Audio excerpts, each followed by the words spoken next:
আসসালামু আলাইকুম, আমি আব্দুল মোমেন জুয়েল তোমাদের সাথে আছি পৃষ্ঠা 214 এর কাজের গয়ের সমাধান নিয়ে। তো কাজের গয়ের ম্যাথটা দেখি। এখানে আমাদের যে রাশিটা আছে y equal x cube minus one. প্রচলিত আমরা যেটা জানি যে দুই চলক বিশিষ্ট যদি আমাদের সমীকরণ হয় যেখানে এক ঘাত বিশিষ্ট হয় তাহলে সেক্ষেত্রে আমাদের সরলরেখা হচ্ছে। যদি আমাদের স্কোয়ার থাকে সেক্ষেত্রে আমাদের ক্ষেত্র বিশেষে বৃত্ত, উপবৃত্ত, পরাবৃত্ত এগুলো হচ্ছে।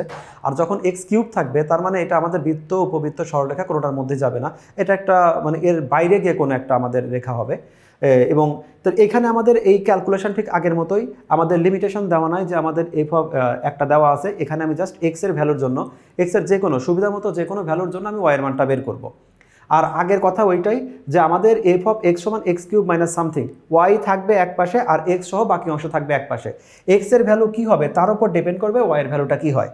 তো আমি এখানে -2, -1, 0, 1, 2, 1, 2 এতগুলো ভ্যালু দিয়ে দিছি। এখানে আমার সুবিধা মতো যে কোনো মানই আমি দিয়ে ম্যাথটা করতে পারি। তো এক্স এর জন্য -2 এর জন্য আমাদের -9 আসছে, কারণ 2 মানে হলো 2 কিউব ইকুয়াল হলো আমাদের 8, -2 কিউব মানে হলো -8। তাহলে -8 যদি হয় -8 আর -1 আমাদের -9 আসছে। তো এই ক্যালকুলেশনগুলো তোমরা তোমাদের মতো করেও করতে পারো, আর জটিল হলে তুমি ক্যালকুলেটর ইউজ করতে পারো। তবে খেয়াল রেখো যখন আমাদের এইখানে আসলো মাইনাস, আমি দিলাম হলো -2, এখানে দিলাম হলো হোল কিউব, তো আর এখানে -1, -1-এর ওপর বিজোড় পাওয়ার মানে মাইনাস থেকে যাবে, তাহলে এখানে আমাদের আসবে হলো -8 -1 ইকুয়াল -9। তাহলে এইভাবে আমি -2 এর জন্য -9 পাচ্ছি।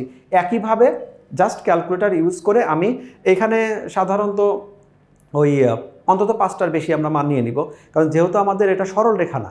যখনই কেউ সরলরেখা হবে না তখন সরলরেখা মোটামুটি 3টার জন্যই এনাফ হয়ে যায়, আমাদের 4টা নেওয়া নিরাপদ, আর চাইলে আরও বেশি নেওয়া যায়। বৃত্তের জন্য আমাদের তো শুধু ব্যাসার্ধ হলেই হয়, কিন্তু এইটা যেহেতু আমাদের কোনো শর্তই মানবে না তাহলে আমরা কি করব, অন্তত 5টা বা 5টার বেশি ভ্যালু নিয়ে আমরা কাজ করব। তা আমি শুধু মানগুলো বসায় দিলাম। মানগুলো বসানোর পরে এখন খেয়াল করে দেখো এইখানে যে মানগুলো বের হয়েছে সবগুলোই আমাদের পূর্ণ সংখ্যার মধ্যে মানটা বের আসছে। এখানে কোনো ভগ্নাংশ কোনো কিছুই আসে নাই। মানগুলো যেটা আসছে সেটা হলো যে সর্বনিম্ন মান যদি ধরি আমি 0 আর সর্বোচ্চ যেটা ভ্যালু আছে 26, তাহলে এখানে যেটা মান আছে আমি চাইলে ওইটার জন্য আমি রেখে দিতে পারি। 1-এর জন্য 1, 2-এর জন্য 2। আবার তোমার যদি মনে হয় না এখানে একটু বড় করে দিব সেক্ষেত্রেও দিতে পারো। তবে খেয়াল রেখো আমি যদি এক ঘরের জন্য 5 একক যাই তাহলে এখানে 26 আছে, যেটা 100+ হয়ে যায়। সেজন্য আমি এই টাইপের ম্যাথগুলোতে, অন্য ম্যাথগুলোতে যেমন আমি 5 বর্গ ঘর সমান 1 একক ধরছি, কোনো ম্যাথ হয়তো 1 বর্গ ঘরকে আমি 5 একক ধরবো। তো এইখানে আমি কি করব, যেখানে জাস্ট আমি এক্স অক্ষ বরাবর 1 ঘর সমান 1 একক ধরছি, ওয়াই অক্ষ বরাবর আমি 1 ঘর সমান 1 একক ধরে নিছি। এই কথা তুমি যদি একটা লিখে দাও তাহলে গ্রাফ পেপারে উল্লেখ করলেও হবে, না করলেও হবে। তবে সবচেয়ে ভালো হয় যে গ্রাফ পেপারে এখানে দুইটাই উল্লেখ করে দাও, খুব একটা সময় নিবে না।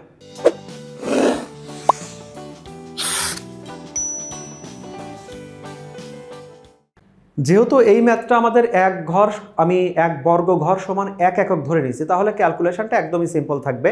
যেমন আমি শুরুতেই শুধু তোমাদের দুইটা দেখাই, বাকিগুলো অনুরূপভাবেই হবে।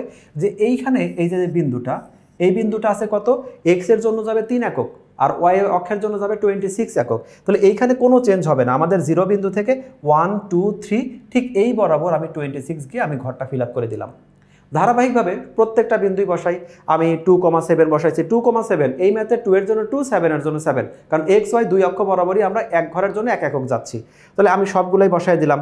বসায় দিয়ে এই যে বিন্দুগুলো আছে প্রত্যেক বিন্দুর থেকে আমি জাস্ট স্কেল যে এটা যোগ করে দিব, এইখান থেকে আমি জাস্ট এইগুলা যোগ করে দিলাম। এখানে আর তেমন কোনো কাজ নাই এই বিন্দুগুলা। তবে এইটা না আমাদের সরলরেখা হলো, না আমাদের কোনো কার্ভ রেখা হলো, না বৃত্ত, উপবৃত্ত, পরাবৃত্ত কোনো কিছু হলো, কারণ আমাদের এটা 3 ঘাত বিশিষ্ট একটা ম্যাথ চলে আসছে।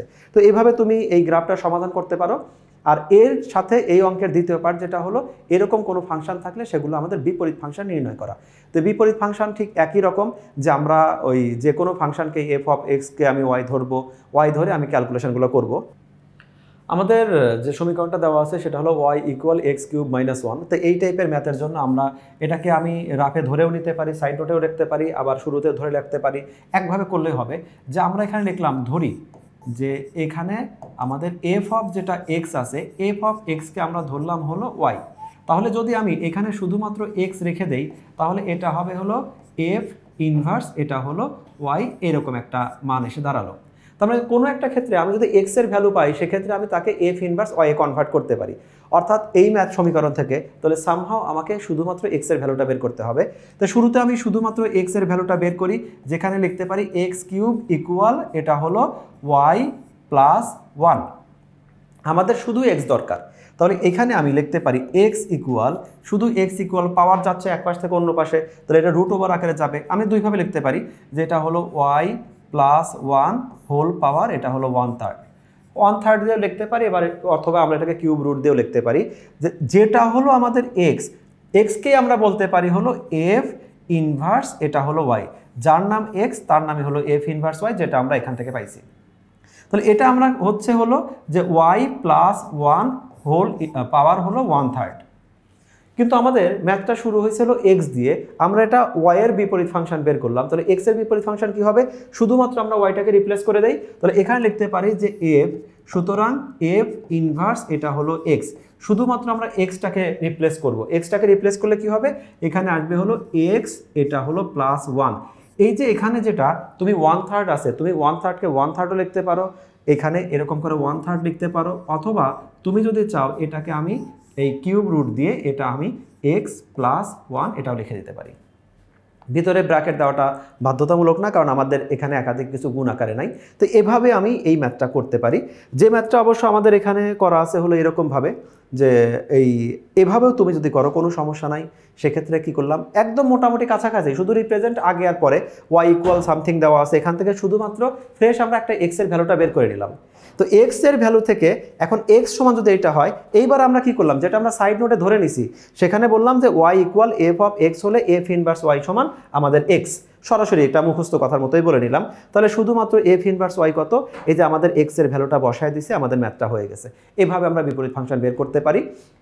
আর এই ফাংশনগুলো বের করার সময় আমাদের সব সময় খেয়াল রাখতে হবে যে শুধু এই ফাংশনটা যেহেতু এক্স এর ভ্যালু দিয়ে বের করা আছে, অনেক সময় আমরা বিপরীত ফাংশন এফ ইনভার্স ওয়াই যেটা আছে ওইটা বের করে স্টপ হই। ম্যাথটা যেহেতু শুরু হয়েছে আমাদের এক্স দিয়ে, এক্স এর ফাংশন দিয়ে, তাহলে এক্স এরই বিপরীত ফাংশন বের হবে। তো দেখা হবে নেক্সট অন্য একটা ক্লাসে, ততক্ষণ পর্যন্ত আল্লাহ হাফেজ।